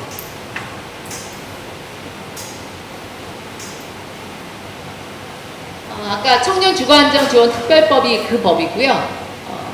아까 이제 이 법안 발의 중에 3개가 그 내용인데, 부동산 서비스 산업 육성법이라고 해서 이건 이제 제 전공 분야인데, 여기도 이제 중개업 하시는 분들 계시잖아요. 근데 우리가 괜히 건설회사 그러면 큰 거 같고, 중개업 하면 굉장히 좀 그렇게 작은 영세업 같지만, 부동산 전체 시장에서 보면 이제 개발이 점점 없어지고 하고 나면 결국은 거래와 유통이 굉장히 중요한 서비스업이 됩니다. 그래서 저 법은 부동산과 관련된 여러 가지 법률, 금융, 중개, 뭐 이런 정합적인 산업들을 좀 본격적인 산업으로 육성하기 위해서 만든 법입니다. 저걸 법안을 처음에 들어와서 했고요. 아까 청년주거안정지원법은 무한도전 출연 이후에 만들게 된 거고, 마지막이 이제 교육시설 등의 안전 및 유지관리 기본법입니다. 이 법은 학교 시설에 관한 법입니다. 저는 공간 전문가입니다. 건축도 좀 했고 도시계획도 했는데, 제가 교육위에 와서 느꼈던 것 중에 하나는 뭐냐면, 교육부에서는 시설을 담당하는 사람을 굉장히 기술직이 약간 한지처럼 대접을 받습니다. 그리고 교육정책, 입시제도 이런 거 만드는 사람은 굉장히 좀 높은 게 되다 보니까 교육부에서는 학교 시설에 아무도 신경을 쓰지 않습니다. 예를 들면 여러분들 우리 아이들이 다니는 학교에 공사비 단가가 공공공사 공사비 단가 중에 몇 위쯤 되시는지 아십니까? 꼴찌에서 2번째입니다. 그럼 학교보다 더 싼 게 어떤 건지 아십니까? 학교보다 더 싸게 짓는 거. 평당 단가로. 창고입니다. 창고. 교도소도요. 학교보다 공사비가 더 비쌉니다. 학교 정말 열악합니다. 아이들 한번 학교 가보십시오. 쓰는 책상. 우리들이 옛날에 썼던 거하고 큰 차이가 없어요. 지금 우리가 강의 듣는 공간이 이렇게 천장이 높죠. 보통 천장이 높은 데서 사람이 있게 되면 되게 창의성이 높아진다고 합니다. 그런데 우리 학교 한번 가보십시오. 대부분 다 천장이 낮습니다. 그리고 선생님이 아이들을 다 통제할 수 있는 이렇게 한눈에 들어오는 구조로 되어 있죠. 지금 우리 학교의 모양은 교도소의 교정시설하고 똑같습니다. 그런 데서 아이들을 키우면서 아이들 보러 창의성을 발휘해라, 창조적이 되라고 하는 겁니다. 여러분들 그 독서실이라고 혹시 아십니까? 요즘은 제가 독서실 모르겠는데 저희 학교 다닐 때만 독서실이 있었는데, 독서실에 가면 이렇게 칸막이가 있죠? 위도 받칩니다. 예, 이런 공간은 뭐에 굉장히 효과적이냐면 암기에 굉장히 효과적인 공간입니다. 그러니까 옛날에 이제 사법시험 공부하고 공무원 시험 보는 사람들은 이제 그런 공간에서 하게 됐죠. 근데 지금 우리 아이들은 사실은 그렇게 암기만 할 수 있는 공간, 거기에 최적화된 공간을 살면서 4차 산업혁명의 AI 시대를 살려고 우리가 강요하는 거죠. 학교 건물의 앞에 운동장이 있죠. 예, 이건 굉장히 옛날 건물입니다. 선진국에 가면 어떻게 학교 교정이 되어 있냐면, 학교가 조그만 건물이 연결되어 있고 그 건물과 건물 사이에 중간에 정원이 있습니다. 거기에 테니스 코트도 있고 농구장도 있습니다. 그리고 이런 강의실보다는 약간 계단식으로 돼서 연설할 수 있는 강의실, 실내 체육관 이런 것들이 있죠. 우리나라는 학교에서 전혀 지하 공간을 만들지 않습니다. 여러분들 학교에서 지하 공간 있는데 보셨어요? 학교는 지하 공사 안 합니다. 근데 우리가 만약에 지하에다가 만들어서 식당을, 학교 아이들 급식을 한다면, 지하 공간을 만들어서 체육시설, 실내 공간을 만든다면 어떠시겠습니까? 충분히 할 수 있어요. 그런데 학교 공간을 그렇게 쓰지 않습니다. 그리고서 이제 요즘 벌어진 게 뭐냐? 학교 재난에 굉장히 취약합니다. 내진 설계 거의 안 돼 있고요. 성면이 아직도 굉장히 많습니다. 그래서 텀텀 만들어진 게 뭐냐면 성먼 제거하는 법, 그다음에 뭐 내진 설계 강화하는 법, 이런 법들이 들어와 있습니다. 그래서 제가 그 법에다가 다시 다른 내용을 더 얹어서 이 법을 만들었습니다. 이 법은 아이들의 실내 공간에 좀 획기적인 디자인을 적용하도록 하고, 또 이 실내의 기준들도 뭐 미세먼지나 환기 이런 것들에 대한 기준도 새로 만들게 하고, 또 내진 성능은 물론이고 이 공간에 대한 활용, 또 이것의 자산 가치를 높이는 여러 가지 일련의 활동들을 하게 하는 법을 담고 있습니다. 교육에 와서 아무도 관심 갖고 있지 않았던 이 교육 공간에 대한 것들을 관심을 갖고 제가 이 법을 만들면서 내 분야를 꼭 국토교통 상임위가 아니더라도 어디 가서도 할 수 있겠구나. 저는 국방부에 보내주면 군인들의 숙소에 대해서 한번 뭔가 개선 방안을 내볼까라는 생각을 하게 됩니다. 제가 이런 말씀을 드리는 건 뭐냐면 결국 정치는 사람과 세상에 대한 애정과 열정에서부터 시작이 됩니다. 그걸 조금 더 우리가 고상한 말로 소명의식이라고 부를 수 있습니다. 그 사람의 문제 해결에 적극적으로 여러분들이 공감하셔야 됩니다. 그게 공감이 안 되면 그걸 위해서 노력해 줄 이유가 전혀 없습니다. 그런데 이 공감 능력은 지금 많은 사람들이 얘기하는 소통 능력하고 같이 있습니다. 어떤 사람은 자기가 직접 경험해야지만 그 사람의 고통을 압니다. 어떤 사람은 얘기만 듣고도 충분히 상상해서 공감할 수 있습니다. 근데 저는 여성분들이 그런 면에 있어서 굉장히 뛰어난 능력이 있습니다. 남자분들보다는 여성분들이 공감 능력이 굉장히 뛰어납니다. 여성 정치인들이 저는 많아져야 된다라고 얘기하는 것 중에 하나가 바로 여성들의 그런 공감 능력 때문입니다. 그런데 이 공감 능력에서 여러 가지 문제 해결할 수 있는 방법은 본인의 전문성을 갖고도 할 수 있습니다. 그리고 전문가를 내가 많이 알아서 그 전문가를 이 분야에 데려와서 같이 일을 하게 하는 방법도 할 수가 있습니다. 법안 발의 일단 생각 말씀드렸고요. 이제 여러분들이 앞으로 정치를 하시게 되면 법안을 발의할 때 주로 저희가 소재로 삼는 것이 언론 보도를 많이 삼습니다. 아무리 제가 이게 필요하다고 얘기하더라도 언론에서 사건 사고 하나 터지는 것보다 중요하게 취급되지 못합니다. 그래서 국감 때 강원일보나 여러 가지 언론에서 문제점을 제기해 주는 게 굉장히 중요합니다. 그리고 두 번째는 이제 지역 민원이 있어서 누군가가 의원실에 이 민원을 해결해 달라고 가져옵니다. 근데 보니까 이건 법으로 해결해야 되는구나, 법을 바꿔야 되는구나, 그럼 이제 법 개정에 들어가게 됩니다. 긴급 현안이 발생하기도 하는데 이제 사건 사고이기도 하고 또 요즘같이 대지 열병이 갑자기 발생한다거나 이런 것들, 또 입법 청탁이라고 하는 이건 나쁜 의미의 입법 청탁이 아니고요, 무슨 이렇게 단체에서 자기네들의 의견을 수렴해서 가져오는 것들이 있습니다. 그럼 제가 말씀드린 것처럼 제 스스로 연구해서 이거는 필요하다라고 생각되는 것들이 각각 입안의 법안 발의의 소재가 됩니다. 근데 여러분들이 잊지 마셔야 될 거는 법안 발의 생각보다 시간이 오래 걸립니다. 아무리 빨라도 1년입니다. 그리고 어떤 경우는 그 임기 내에 해결되지 못하는 경우도 있습니다. 여러분들 지역 국회의원들 법안 해준다고 하고 안 해주면 막 화나셨죠? 쉽지 않습니다.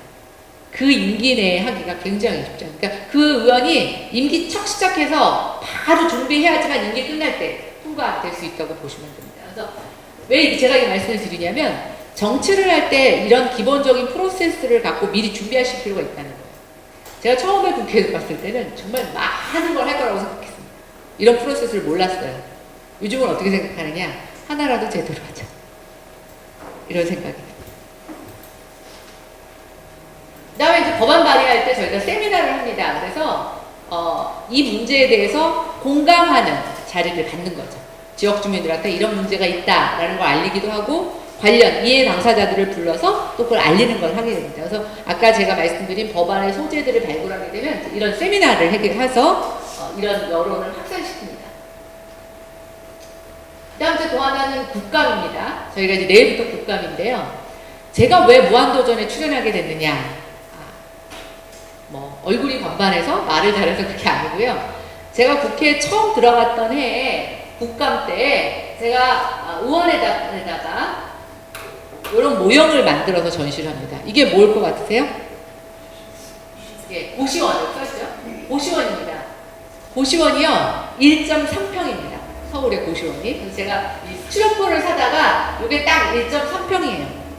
그래서 여기 라꾸라꾸라고 왜 들어보셨죠? 간이 침상. 네, 그거 넣어놓고 책상 빌려가지고 요거를 고시원의 모형을 재현해놓은 거죠. 그래서 이제 국회의원들한테 여기 들어가 보시라고, 누워보시라고 이제 얘기하게 됩니다. 그리고 감옥보다 못한 이 고시원의 상황에 가서 사진을 찍고 국회에서 전시회를 하게 됩니다. 이게 언론 보도가 됐고 MBC 무한도전 작가 때 이제 가게 된 겁니다. 그래서 이제 제가 무한도전에 출연하게 되죠. 국감에서 이제 우리가 이거를 퍼포먼스라고 얘기를 하는데 어쨌든 이런 많은 분들이 보시는 상황에서 정책의 필요성을 이렇게 발현하는 행동들은 굉장히 여러 가지 영향을 미치게 됩니다. 그리고 방법도 여러 가지가 있어요. 국감장에서 헬기 이렇게 드론 날리시는 분도 계시고요. 동물 갖고 오시는 분도 계시고요. 여러분들 계시고.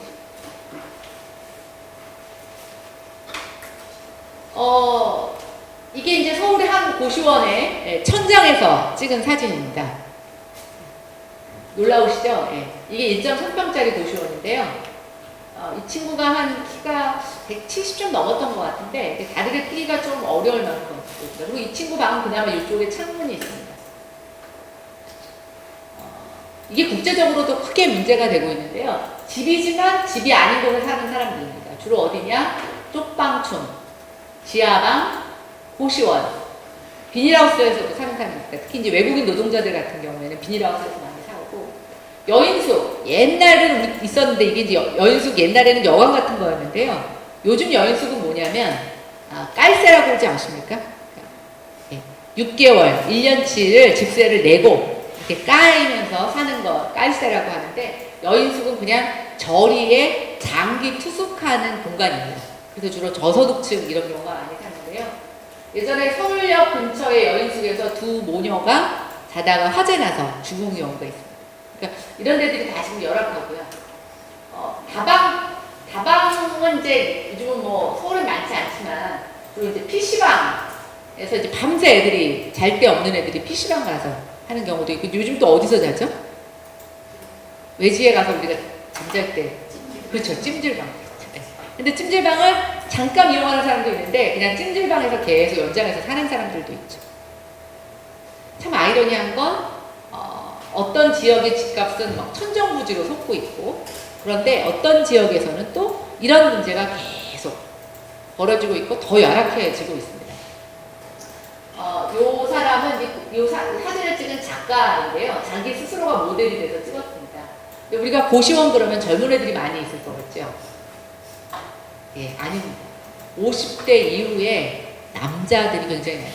특히 사업에 실패하고 가정에서 문제가 생겨서 혼자 된 남자들이 굉장히 많이 삽니다. 그래서 예전에 고시원 그러면 저 아까 고시원 전시했을 때 저희 국회의원들은 다 옛날에 법대 그 사법고시 준비하시려고 들어가셨을 때요. 요즘은 사법고시 준비하는 사람들이 가서 묵는 데가 고시원이 아니고 저렴한 주거 공간을 찾는 사람들이 사는 곳이 고시원이 됐습니다. 그래서 우리가 지옥고라는 얘기를 합니다. 지옥고. 이런 쪽에 계속 관심을 갖게 됐고, 이제 이런 것들을 없애기 위해서 적어도 사람이 사는 데는 최소 주거 면적이 한 14제곱미터는 돼야 된다. 뭐 이런 것들을 만든 것이 제가 청년 주거 지원 특별법입니다. 그리고 제가 여기 다녀보니까 제가 춘천은 잘 시세를 모르겠어요. 서울에서는 보증금이 없는 경우 고시원이 한 45만 원에서부터 한 70만 원까지 갑니다. 월세가. 그런데 500만 원을 넘잖아요. 보증금을. 500만 원을 주면 창문이 좀 큽니다. 그리고 보증금이 1000만 원이 되면 좀 창문이 좀 넓어집니다. 네. 그래서 이제 제가 다녀보니까 이게 보증금만 있으면 얘네들이 그 집세는 적어도 서울 아이들은 걸어서 70만 원까지 집세를 낼 의향이 있다고 해요. 주택의 품질만 더 좋으면. 그런데 보증금 500만 원을 못 만듭니다. 그리고 부모님한테 그 500만 원을 지원받을 만한 여유가 없어요. 그래서 이제 제가 발의한 법에는 뭐냐면 그 보증금을 빌려줍니다. 그래서 월세는 네가 내고 보증금은 빌려줬다가 나중에 보증금은 국가에 반납하는 거죠. 근데 제가 야당 의원이라서 그런지 정부가 안 해줍니다. 돈도 많은데. 하여튼 뭐 이렇게 열악한 곳에 사는 사람들이 많이 있고 우리가 외면해서는 안 된다는 생각이 듭니다. 그리고 이제 고시원이 이렇게 열악하잖아요. 그리고 얘네들 이제 젊은 애들도 그런데 요즘 우리 아무리 없어도 전기 콘텐츠를 많이 사용하죠. 전기밥솥, 핸드폰, 예. 그러니까 전기를 많이 써요. 여름에 또 저기 에어컨도 하나씩 다 있어야 되거든요. 없으면 선풍기에 들고. 또 어떤 일이 생기냐면요. 무전이 돼서 화재가 나요. 근데 고시원이 대부분 불법으로 칸막이 건축을 하기 때문에 어떤 문제가 생기느냐면요. 저희 방에서 방문을 안쪽으로 열면, 생각해보시면 이 방문이 안쪽으로 열리면 이 방이 좁아지잖아요. 그러니까 고시원은 전부 다 방문을 바깥쪽으로 열리게 돼 있습니다. 그런데 원래 이 방 하나만 있고 저 가운데는 아무것도 없어야 되는 거를 저쪽 가운데도 방을 만들어요. 복도가 생깁니다, 집에. 근데 불 나면 어떻게 되느냐? 둘이 같이 문을 열죠? 같이 문끼리 부딪혀요. 못 빠져나옵니다. 고시원을 사고 나면, 화재 사고 나면 굉장히 많은 사람들이 죽습니다. 못 빠져나와요. 그리고 저희가 첫 해 때 저 이행강제금을, 그러니까 이제 불법으로 칸막이 고시원 개량한 사람들에게 이제 찾아서 적발을 하는데, 너무 재밌는 건 이행강제금이라고 해서 저희가 이제 원상복귀라고 원상복귀 안 하고 벌금 같은 걸 냅니다. 3번 벌금을 맞으면요 더 이상 행정력을 발휘할 수가 없어요. 그런데 아까 서울에서 50만 원, 70만 원이 얼마나 돈 짭짤하게 들어오겠어요? 그냥 몇 천만 원 내고 마옵니다. 바뀌지가 않아요. 참 사회 문제입니다. 근데 아무도 손을 못 쓰거든요. 이제 저희가 또 현장 방문도 갑니다. 요거는 이제 저희가 제주도에 갔었을 때였는데요. 아마 춘천도 도시재생이라는 얘기 많이 들어보셨을 겁니다. 젊은이들이 와서 카페도 만들고 숙박시설도 만들고 하는데, 제가 이제 국토교통위원회에 있을 때 청년들이 좀 농촌 가서 이런 것들을 할 수 있는 거에 대한 그런 같은 작업들을 했었습니다. 그래서 저희가 첫 번째 장소로 생각했던 게 제주도였는데요. 제주도에는 아주 재밌는 프로그램이 있습니다. 여러분도 한번 만들어 보시죠. 제주도에서 한 달 살기 프로그램. 그래서 젊은 사람들이 와서 한 달 동안 살게 해주는데, 주로 방송작가, 예술인들 이런 사람들이 와서 그냥 한 달 살게 해주는데, 이 사람들이 한 달을 머물면서 제주도가 젊은이들한테 굉장히 인기가 좋아졌어요. 이효리라고 하는 방송인이 제주도에 집 사서 막 제주도가 유명해졌잖아요. 저는 지역이 인구가 늘어나게 하는 방법은 서울에 도시에 있는 사람들이 여기 와서 좀 장기간 머무는 프로젝트가 굉장히 필요하다고 생각이 됩니다. 젊은 사람들을 오게 하는 것도 굉장히 괜찮고요. 예술인도 오게 하는 것도 재밌고, 또 재밌는 건 우리가 40이 넘어가게 되면 몸이 하나씩 고장이 납니다. 언젠가는 아파서 잠깐 쉬어야 되는 게 있는데, 마땅히 쉬려면 서울 공기가 너무 안 좋아요. 그래서 여기 와서 한 2, 3개월 요양하면서 자연 치유적으로 살 수 있는 그런 프로그램을 만든다면, 저는 춘천은 굉장히 가능성이 있다고 보여요. 서울에서 너무 가깝습니다. 안 와요? 숲에서요? 건강에는 안 좋아요. 큰일 났네요. 제주도에서 이 일을 시작을 했는데, 제주도는 이 일이 굉장히 성공을 했어요. 그래서 제주도에는 엄청나게 많은 친구들이 와가지고 비즈니스를 하게 됩니다. 이제 제주도도 그 돌담집 그거를 버튼 그대로 유지를 하고요, 안에만 다 현대식으로 고칩니다.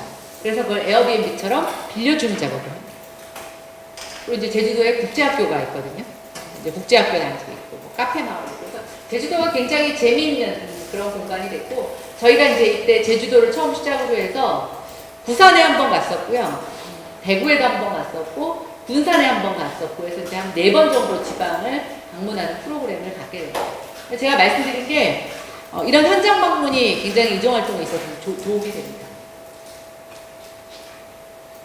제가 세미나 했던 내용들 쭉 이제 설명을 드리자면, 아까 이제 말씀드린 것처럼 임차인, 임대인 모두가 행복한 주택 임대차 보호법 만들기. 제가 이제 저희는 자유한국당이 좀 보수당인데요. 민주당은 세미나 제목을 굉장히 이렇게 풀어서 씁니다. 젊은이들 좀 취향에 맞게. 근데 우리는 굉장히 딱딱하게 세미나 제목을 만들어요. 그래서 제가 처음에는 굉장히 그런 식의 제목을 많이 만들어 봤어요. 여기 뭐냐면 주거 약자 청년을 구하라, 뭐 이렇게. 저희 당에서 주로 잘 안 쓰는 건데, 이제 제주도 행사가 스타트업 도시를 뛰게 하라. 그다음에 토지 공개념 세미나였는데, 응답하라 1989 토지 공개념. 이거 왜냐면요, 토지 공개념이 처음 시작된 게 1989년입니다. 그래서 1989년에 토지 공개념을 담당했던 과장님을 저희가 다시 불러서 2019년에 토지 공개념에 대해서 얘기를 듣는 세미나였습니다. 그래서 제가 소환이라는 단어를 썼었고, 응답하라 이렇게 썼었고, 뭐 이제 그런 식으로 해서 쭉 세미나를 하게 됩니다. 화재와 관련된 저희 세미나를 또 많이 했었고요. 도시재생, 그다음에 이제 교육부에 들어와서는 학교 폭력과 관련된 것들 많이 하게 됩니다. 지금 이제 보도자료가 나왔는데 학교 폭력이 보니까 최근에 굉장히 많이 늘어나고 있어요. 근데 공교롭게도 원래 중학교에서 학교 폭력이 제일 많거든요. 초등학교보다는 중학교에서 많고 이제 고등학교보다는 그래도 중학교가 항상 많았는데 최근에 초등학교에서 학교 폭력이 굉장히 많이 늘어났습니다. 어른들보다 애들이 열이 더 많아졌나 봐. 뭐가 이렇게 분노할 게 많은지. 근데 재밌는 건 학교 폭력의 절반이 상해 폭력입니다. 상처가 나요. 다치는 거죠. 근데 어떻게 이거를 해결하냐 봤더니 그냥 사과 조치,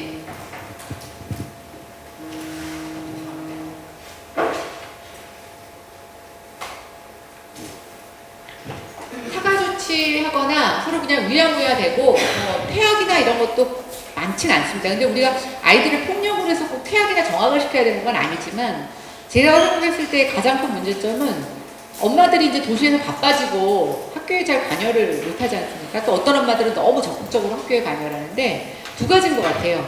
엄마들의 무관심 때문에 아이들이 폭력으로 가게 되는 경우도 있고요. 어떤 경우는 엄마들이 너무 개입을 많이 해서 아이들의 폭력이 엄마들의 법정 싸움이 되기도 해요. 여러분들 혹시 학교에서 학폭위 같은 거 참여하시는지 모르겠어요. 학교 폭력위원회 이제 그 엄마들끼리 조정을 해주는데 조금 대도시로 가게 되면 아이들 스펙 관리해 준다고 무조건 법으로 고발을 해놨습니다. 그럼 판정이 안 나면 생활기록부에 적지를 못한대요. 그래서 조금 돈 있는 사람들은 다 법정으로 소송을 걸어. 이런 것들.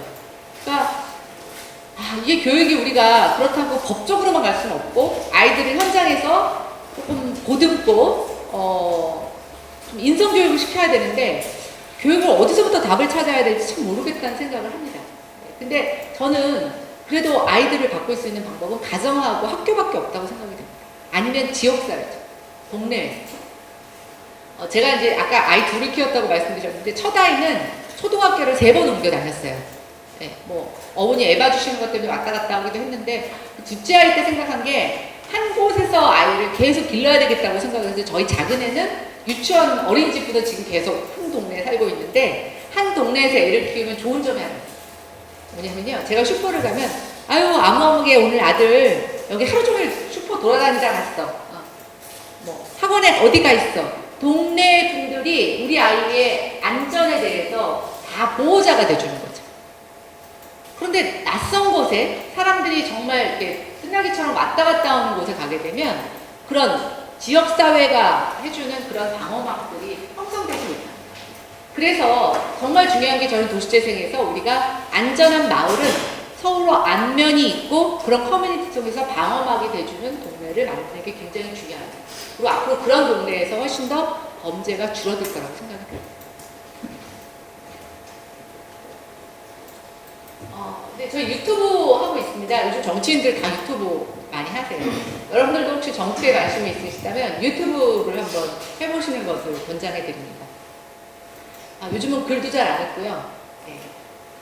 근데 유튜브가 의외로 간단한 장비로 한번 시작해 볼 만합니다. 그래서 여러분들의 장점을 살려서 여러분들의 전문 분야를 만들 수 있는 게 유튜브입니다.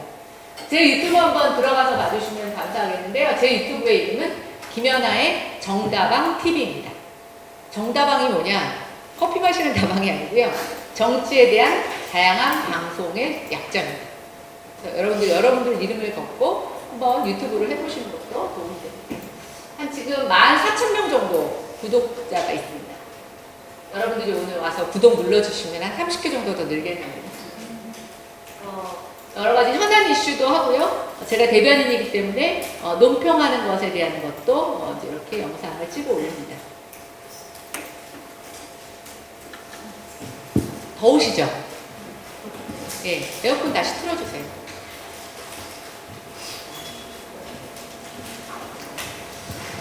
아까 이제 정치에서 핵심 역량이 뭔지 제가 생각해 보시라고 얘기했죠? 예. 여기서 체력 멘탈 전문성 중에 1번이 뭐일 것 같으세요? 역시. 네. 맞습니다. 두 번째.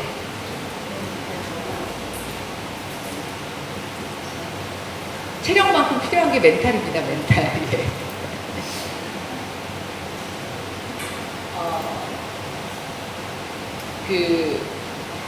제가 이제 지난번에 한번 야당 의원하고 막 항의해서 싸우다가 이제 언성을 높이고 끝냈는데 이제 요즘은 끝나고 나서도 기자들이 막 카메라에 갖다 대요. 그러니까 이제 위원장님이 악수하라고 그래서 이제 악수를 하는데 저는 약간 멘탈 관리가 안 돼가지고 악수는 이렇게 하고 고개는 이렇게 하고 찍힌 게 있어요. 근데 사실은 저희가 막 그렇게 싸워도 사석에서 자리에서 만나서는 웃고 악수하고 그럴 수 있어야 되거든요. 근데 예전에는 정치 문화가 훨씬 더 그랬는데 요즘은 정말 국회가 상막합니다. 너무 뭐랄까 독설의 말을 하고요. 개인의 인신 공격을 해서 도저히 사석에서 나중에 웃자고 얘기를 하자면 정말 멘탈이 갑이 아니고서는 그걸 받아들일 얼만큼 되게 쌀벌해졌습니다. 저는 이거는 좀 바뀌어야 될 것 같아요. 그래서 우리가 언어도 좀 순화된 언어를 쓰고 훨씬 더 부드러운 말로도 세련되게 공격할 수 있는데 굉장히 저급하고 뭐랄까 이렇게 낯선 말을 씁니다. 사람 마음에 이렇게 콕 박히는 소리를 합니다. 제가 대변인하면서 저희 보좌진들 식구들한테 한 얘기가 있어요. 우리는 좀 다른 언어를 써보자. 격이 있고 쉽게 쓰고 그러나 상대방의 잘못에 대해서 아주 적나라하게 지적할 수 있는 말을 써보자 얘기를 합니다. 저는 여러분들에게 정치에서 제일 중요한 체력 다 갖추신 것 같아요. 체력을. 두 번째 멘탈이라고 얘기를 했고 3번이 전문성인데 아까 제가 말씀드렸죠. 전문성은 자기가 갖고 있으면 좋습니다만 꼭 자기가 갖고 있지 않아도 그 전문가를 많이 알고 있으면 저는 그걸 전문성이라고 보여집니다. 혹시 전문성이 없다고 해도 특별히 개념치 않으셔도 됩니다. 국회의원에 대한 오해와 진실. 네. 이건요, 제가 처음에 생각했던 오해와 진실입니다. 무식하다고 생각했습니다. 텔레비전에 나와서 얘기하는 게 왜 이렇게 무식하지? 특히 내 분야에 대해서 얘기할 때는 어떻게 저렇게 무식한 얘기를 하지 그랬는데 제가 보니까 무식한 게 아니고요. 그 상황에 맞는 얘기를 하는 겁니다. 그리고 서울과 강원도와 대구와 상황이 다 틀리기 때문에 서울에서 세련된 말이 절대로 대구에서는 세련되게 들리지 않습니다. 자기 지역 주민들에게 맞는 얘기를 하는 겁니다. 무식하지 않고요. 일 안 하고 논다? 아닙니다. 엄청 바쁩니다. 제가 가장 열등감 느끼는 게 체력인데 아침 보통 7시 반에 시작하는 조참부터 저녁 약속이 2-3개. 그리고 이제 저는 지역의원이 아니니까 근데 지역의원님들은 마을에서 왜 관광버스 떠나는데 아니면 조기축구 다 다니시면서 인사하시잖아요. 근데 그렇게 하면서 국회 여의도에서 제대로 된 업무를 한다? 사실상 불가능합니다. 네. 제가 보니까 국회의원을 좀 오래 하면 무식해질 수 있어요. 네. 사람들 만나는 것만 하지 진듯하게 앉아서 책을 보고 연구할 시간이 없어요. 근데 저는 제가 봤을 때 일 안 하고 놀지는 않고요. 또 하나 세 번째, 외모와 이미지, 눈에 보이는 것이 절대로 다가 아닙니다. 여러분들 텔레비전에서 보이는 그런 국회의원들만 일하고 있는 것 같지만 그게 아니고요. 의외로 훨씬 더 알려지지 않았지만 국회에서 괜찮게 일하시고 멋진 분들 계십니다. 그런데 이게 정치는 보여지는 거기 때문에 여러분들이 겉으로 보여주는 것이 국민들이 다라고 생각을 합니다. 근데 저는 이렇게 생각해요. 국민들한테 잘 보이는 것도 필요한데 이제 국민들은 굉장히 지혜롭고 의식이 높아서 이 사람이 꾸미는 건지 진실인지 저는 안다고 봅니다. 그래서 저는 진실을 갖는 것이 굉장히 중요하다고 생각이 되고요. 가끔 연금 있다고 하시는데 연금 없습니다. 이제 국회의원이 19대로 끝났습니다. 네. 연금 없고요. KTX 공짜고 비행기 퍼스트 클래스 한다. 이것도 아닙니다. 네. 이거 계속 물어보시는 사람들이겠죠. 이거 아닙니다. 김영란법 적용 대상입니다. 네. 국회의원 좋은 시절 다 지나갔습니다. 이제 좀 이따가 국회의원들 아들, 딸내미들 입시비리 다 전수조사한다고 하죠. 예. 그리고 매년 재산 공개 하셔야 되고요. 아주 피곤합니다.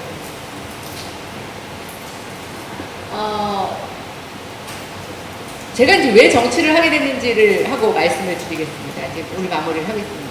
아까 제가 말씀드린 저는 정말 정치에 꿈이 없었어요. 그냥 우리 아이들하고 행복하게 살고 그냥 돈 좀 있어서 노년을 행복하게 사는 게 꿈의 전부였는데 사실은 그 꿈을 꾸기 전에는 조금 더 멋진 꿈이 있었습니다. 대학에 처음에 의대를 가고 싶어 했어요. 근데 이제 의대 진학에 좌절을 합니다.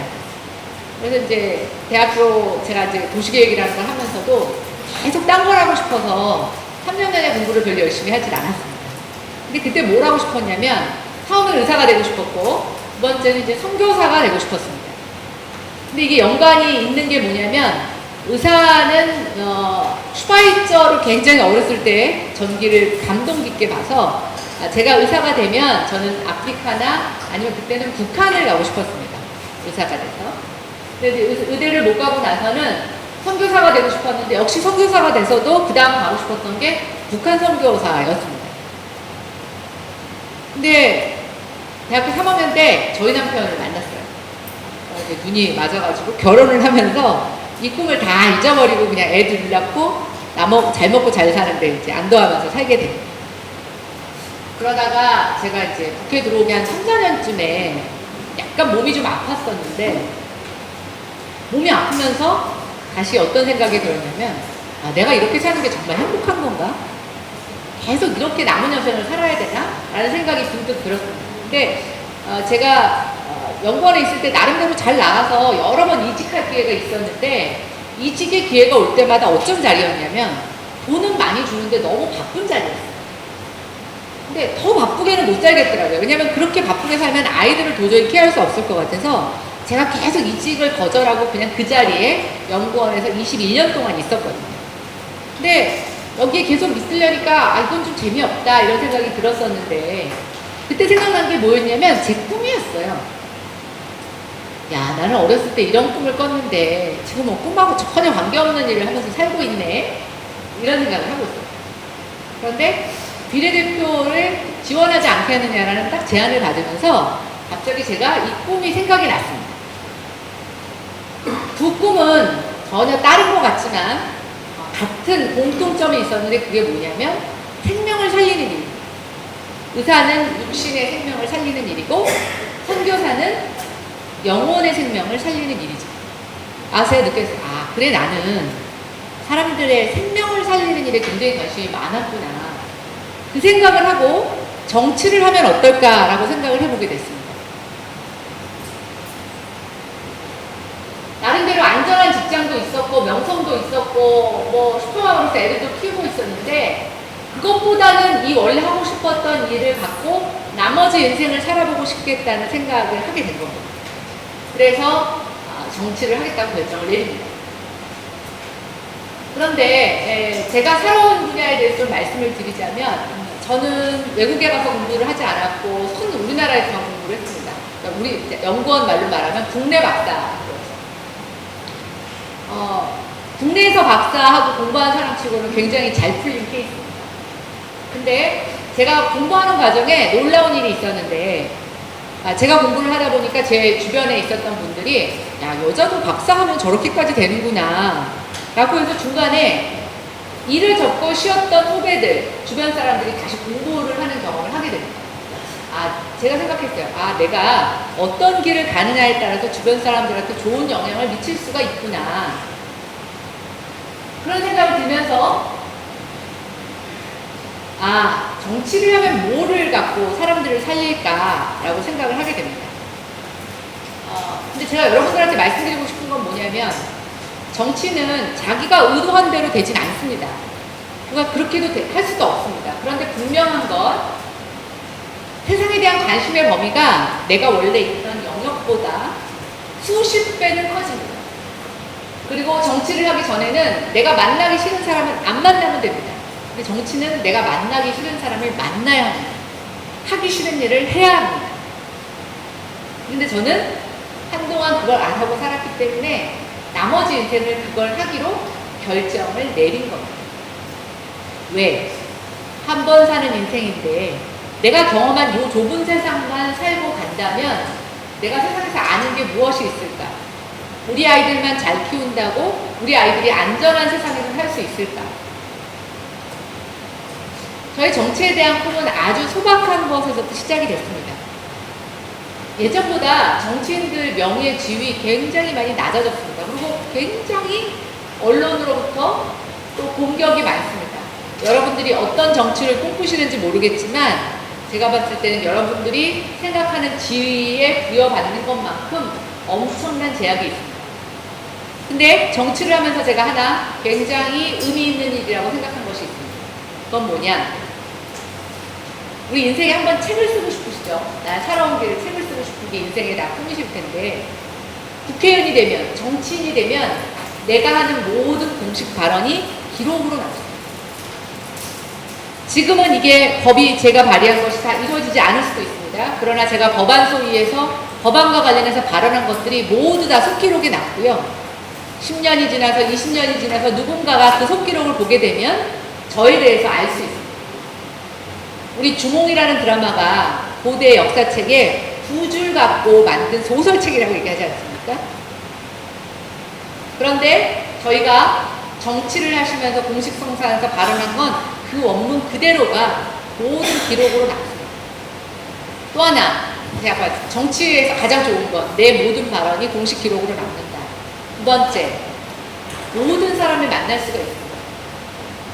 정치인이 만나자고 하면 보통 상대방에서 아주 나를 싫어하는 사람 아니고서는 다 만나줍니다. 내가 만날 수 없었던 사람들, 만나기 싫었던 사람들, 만날 필요 없었던 사람들을 만나게 됩니다. 그러면서 세상을 알게 됩니다. 내가 아는 세상이 얼마나 편협한지, 내가 만나온 사람들이 얼마나 좁은 인간관계인지, 그 사람들을 통해서 인간에 대해서 배우고, 인간에 대해서 깨닫고, 또 인간을 사랑하는 새로운 방법을 얻게 됩니다. 누가 저에게 정치를 계속 할 거냐고 물어봅니다. 할 수 있으면 하려고 합니다. 그러나 정치를 안 하더라도 저는 계속 정치적인 삶을 살 것입니다. 정치적인 삶이란 어떤 거라고요? 기록을 남기는 일. 정치를 못하게 되면 책을 쓸 겁니다. 정치를 안 하게 되더라도 제가 국회의원을 하게 되면서 만났던 그 사람들을 계속 만나고 그 사람들을 통해서 또 다른 사람들을 만나고 하는 일들을 하게 될 것입니다. 정치인이라는 것은 그냥 직업입니다. 여러분들 꿈을 실현하는 하나의 옷에 불과합니다. 정치인이라는 옷을 입고 정치를 할 뿐이고요. 정치적인 삶을 사는 것은 정치인이 되는 것과 꼭 일치하진 않습니다. 그러나 저는 여러분들에게 정치적인 삶을 한번 권해드리고 싶습니다. 그것이 내가 남은 생애 동안 살 수 있는 곳이 어떤 도시인가, 어떤 국가인가를 만드는 것, 우리 아이들이 어떤 세상에서 살 것인가를 우리 엄마들이 만들어줄 수 있는 중요한 기회이고 저는 도전이라고 생각합니다. 저에게 정치란 꿈을 실현하는 수단입니다. 그리고 꿈을 향해 잠시 입고 있는 옷입니다. 이 옷이 무거우면 언제든지 벗을 마음이 있습니다. 그리고 이것을 위해서 새로운 옷이 필요하다면 언제든지 새 옷을 입을 것입니다. 무엇을 할 것인가 정치를 하면서 저는 아까 말씀드린 것처럼 자유와 관용, 다양성 필요합니다. 우리 너무 다른 사람들을 이해하지 못합니다. 저희 큰아이가 지금 26살인데 제가 맨날 저희 큰아이한테 지적받는 말이 하나 있습니다. 저는 야 이거와 이건 틀려. 그럼 저희 엄마 다른 거야. 다른 거. 뭐가 틀려? 다른 거야. 근데 저만 하더라도 학교 다닐 때 예전에 틀리다는 걸 굉장히 강하게 주입받고 자라서 다르다는 말이 안 나요. 저는 우리하고 조금씩 삶의 방식이 다른 사람들을 인정하는 거 굉장히 중요하다고 생각합니다. 외국인들도 우리 국내에 많이 들어오죠. 우리 머리 색깔 노랗고 눈동자 색깔 틀리면 좀 이상하게 보이는데 그렇지 않죠. 저는 탈이념 좀 필요하다고 생각이 됩니다. 이 좁은 땅덩어리에서 우리가 그런 이념이 분화되고 이념적으로 살아야 되는지 저는 잘 모르겠고요. 어른은 어른들대로 젊은이들을 이해해주고 저는 젊은이들한테도 얘기합니다. 전쟁을 겪고 이 땅에서 아무것도 없던 상황에서 이렇게 잘 살 수 있도록 했던 것은 우리 엄마 아빠 우리 할아버지 할머니가 얼마나 먹을 거 안 먹고 하고 싶은 거 참고 자식들을 위해서 희생하면서 살아온 그 삶의 바탕이 됐기 때문에 오늘날 우리가 있는 것이야. 서로 이해를 해야 합니다. 그게 그 이해를 시킬 수 있는 계층이 제 연령대인 것 같아요. 나이 드신 분들도 이해하고 저는 저희 자식 아이들도 이해합니다. 제 소명은 그것을 연결짓는 거라고 생각합니다. 마지막으로 저는 정치는 국민의 일상을 지키지 못하면 그것은 정치가 아니라고 생각이 됩니다. 내 가족, 내 주변의 이웃, 내가 사는 도시의 모든 사람들의 일상이 위협받지 않게끔 하는 것, 저는 그게 정치의 목표라고 생각이 되고 다행히 제가 갖고 있는 전문 분야가 공간을 다루는 거기 때문에 저는 안전한 공간, 쾌적한 공간, 살만한 공간, 사람들이 모여서 즐거운 공간을 만드는 일을 갖고 정치를 하려고 합니다. 그래서 여러분들 뭐 요즘 소확행이라고 들어보셨죠? 네.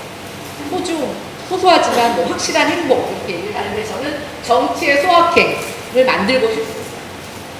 소소하지만 확실한 국민 행복을 만드는 일을